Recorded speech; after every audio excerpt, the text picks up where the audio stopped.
कहानी की शुरुआत एक भयानक तूफान से जूझते हुए प्लेन से होती है, जहां हमारा मेन कैरेक्टर, जिसका नाम चक था, वह शांति से बैठकर टॉयलेट कर रहा था कि तभी अचानक प्लेन का प्रेशर घटने लगा, जिससे टॉयलेट का दरवाजा खुल गया और कार्गो में आग लगकर एक खतरनाक विस्फोट हो गया। पायलट ने चक को सीट पर बिठाया क्योंकि समुद्र में इमरजेंसी लैंडिंग करनी थी। पायलट ने लाइफ राफ्ट देकर बेल्ट बांधने को कहा। प्लेन तेजी से नीचे गिरने लगा। अब प्लेन समुद्र से लगभग 3000 मीटर दूर था। तभी चक को पता चला कि उसकी गर्लफ्रेंड की दी हुई पॉकेट वॉच गिर गई है। पायलट ने लाइफ जैकेट पहनने को कहा, पर वह दाईं ओर थी। पॉकेट वॉच की वजह से जैक ने अपनी सीट बेल्ट खोल दी और लड़खड़ाते हुए उसे उठाने चला गया। लेकिन वॉच उठाते ही जैसे ही वह जैकेट लेने की कोशिश करने लगा, तभी प्लेन का एंगल बदलने के कारण वह हिल भी नहीं पाया। पायलट ने देखा कि वह अपनी सीट पर नहीं था, इसलिए उसने अपनी सेफ्टी बेल्ट खोल दी।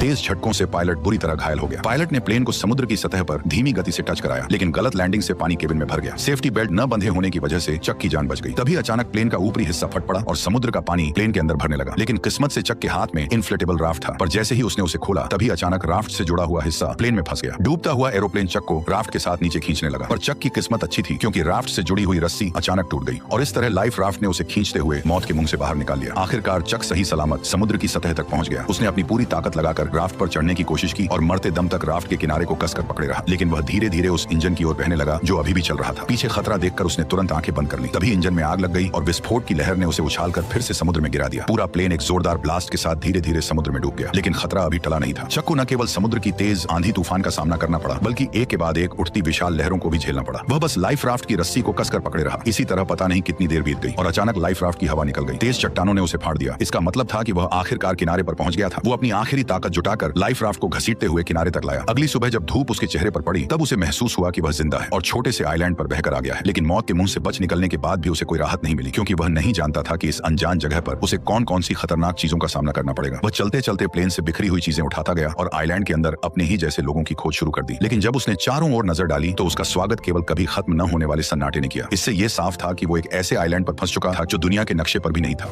कोई है यहाँ?